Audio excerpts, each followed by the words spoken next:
Hello, my littles. I hope you guys have had a really great Tuesday. It is time for our Goodnight story, and I picked a very neat one. This one it was sent to me, but I'm not sure who it was sent to me by. So whoever sent it, looks like a really cute book. I'm excited, and it is A Poor Excuse for a Dragon. Oh, let's see. The author is Jeffrey Hayes. When Fred was old enough to leave home, his father and mother gave him a list. How to be a good dragon: run amok, eat people, roar, breathe fire, act scary. "I'll miss your beautiful red eyes," said Mom. "Make us proud of you," said Pop. "I'll try," said Fred.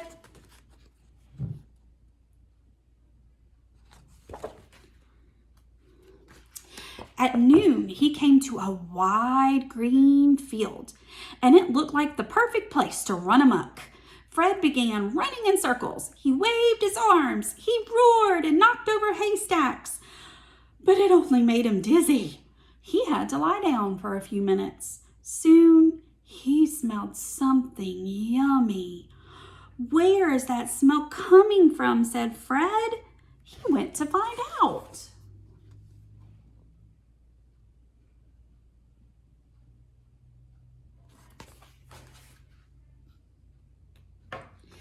The smell was coming from a castle. Fred waded across the moat so he could peep over the wall. Mrs. Green, the cook, was busy in the kitchen. She had left a plate of pancakes on the windowsill. Fred wondered if they tasted as yummy as they smelled. He looked at his list. Eat people. "Nuts," said Fred, and he climbed over the castle wall.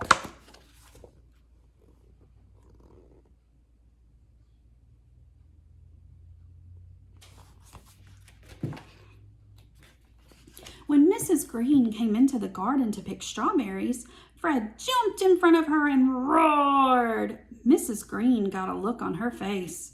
"Who let you in?" "I am the dragon with 2 red eyes, and I am going to eat you," cried Fred. "You may have 2 red eyes, but your roar sounds like a meow," said Mrs. Green. "I'll show you," said Fred, and he swallowed Mrs. Green in one gulp. He didn't even take time to chew her.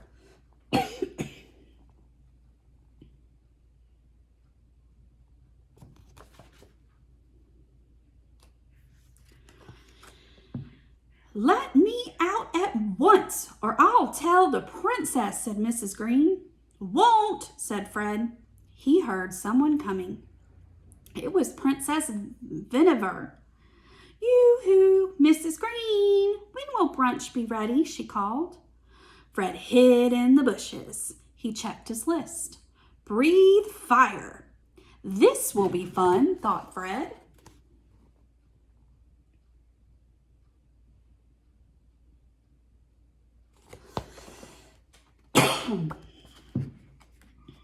He ran from behind the bushes and spit fire. "I am the dragon with 2 red eyes, and I am going to eat you."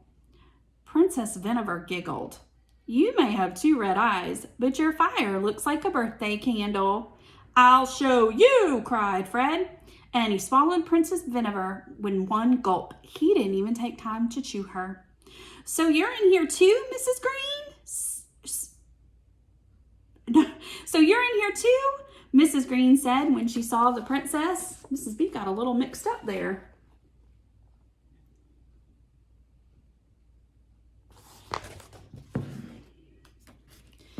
"Let us out, or we'll scream at the top of our lungs," cried Princess Vinegar and Mrs. Green. "Won't," said Fred. Fred heard someone knocking at the castle door. He poked his head around the wall. A small bird had come to sing to Princess Vinegar. "I'll act really, really scary this time," thought Fred. Fred ran out and he waved his arms, he spit fire, and he gave his biggest roar. "I am the dragon with 2 red eyes, and I am going to eat you."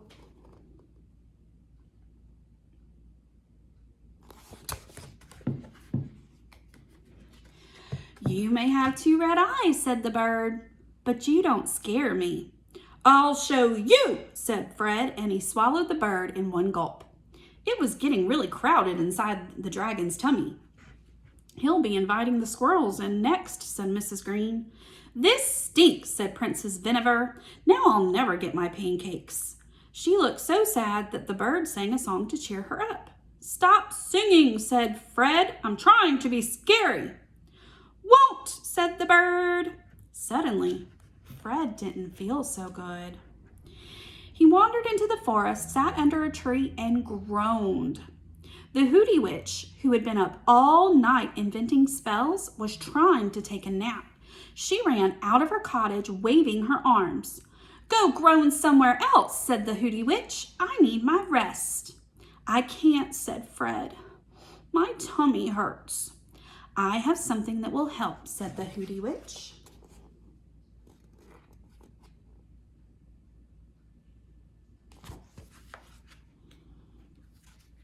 She disappeared inside her cottage and came out with a huge bottle of castor oil. Here, she said, drink this. Fred swallowed the entire thing, bottle and all. Castor oil, yuck, cried Princess Vinegar, Mrs. Green, and the bird. They tossed the bottle of castor oil right back out.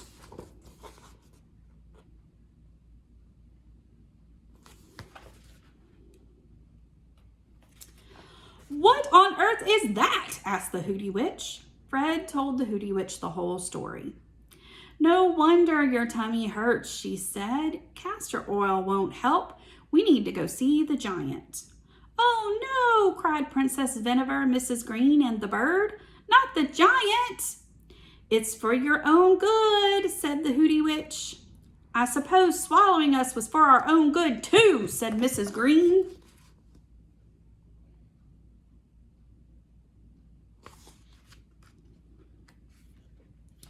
The Hooty Witch led Fred over rocks, through trees, and up the hill to the giant's cave.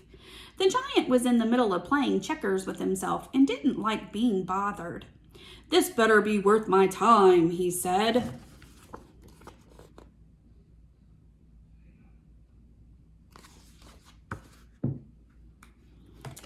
I am the dragon with 2 red eyes, said Fred. We need your help. He told the giant the whole story. Didn't your mother ever tell you to chew your food, said the giant. Well, what do you want me to do?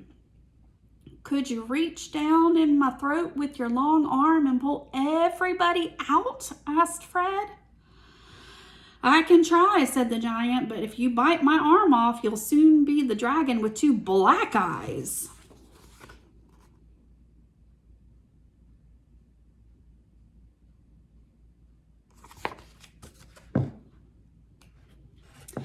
The giant stuck his arm down Fred's throat. There was a lot of yelling from inside Fred's tummy.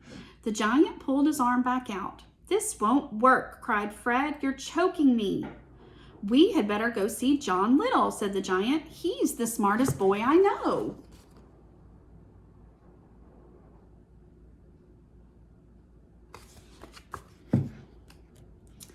John Little was herding sheep.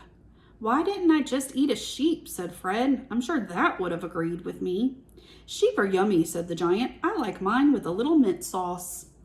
Hello, giant, called John Little. Who are your friends? They told John Little the whole story. John Little thought for a minute, and then he went into the barn and came out with a big stick and a very long rope. Now, my dear, John Little said to the dragon, lie down on your tummy and don't move.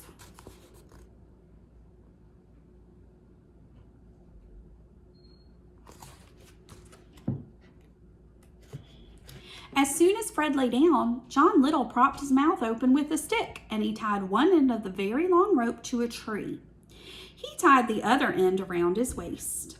He told the Hooty Witch and the giant, when I say pull, I want you to pull on this rope as hard as you can. Sure thing, they answered.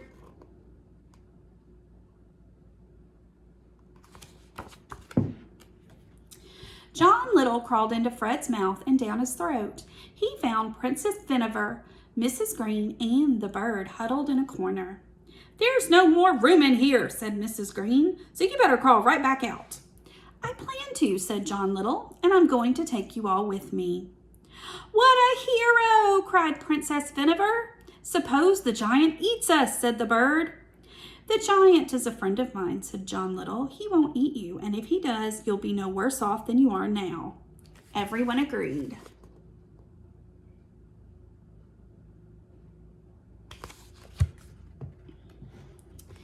John Little told them to get down on their knees and to make themselves as small as possible. They each grabbed on the rope, and John Little yelled, "Pull!" The giant and the Hooty Witch pulled as hard as they could, and bingo!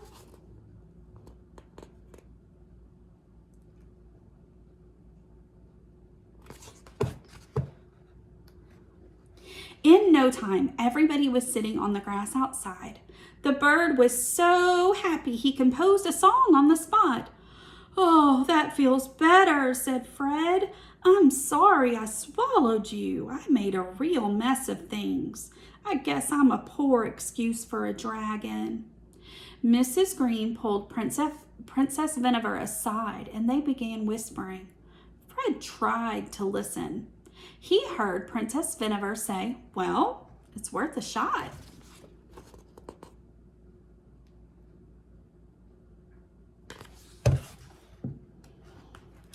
They went over to Fred, and Princess Vinegar said, "Mrs. Green and I were wondering if you'd like to come and live in the moat.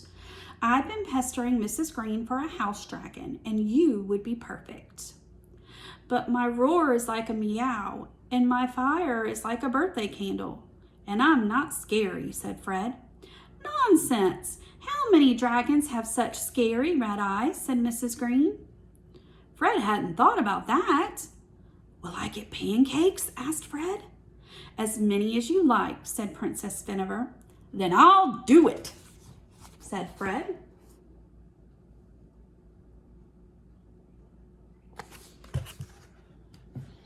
So John Little went back to herding his sheep. The giant went back to his checkers. The Hooty Witch went back to her nap.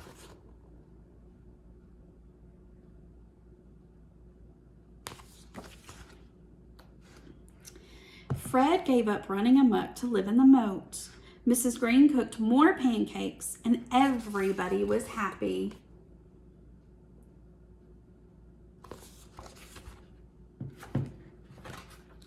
Fred sent his mother and father a letter.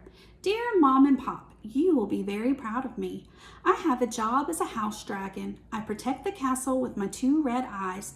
I don't eat people anymore. I prefer pancakes."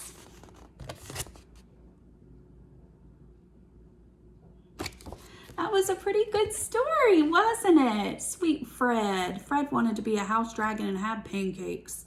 All right, guys, I hope you guys have had a great day. Miss Hart and Miss B miss you so, so much. We love you bunches. We will see you tomorrow. Bye-bye. Good night.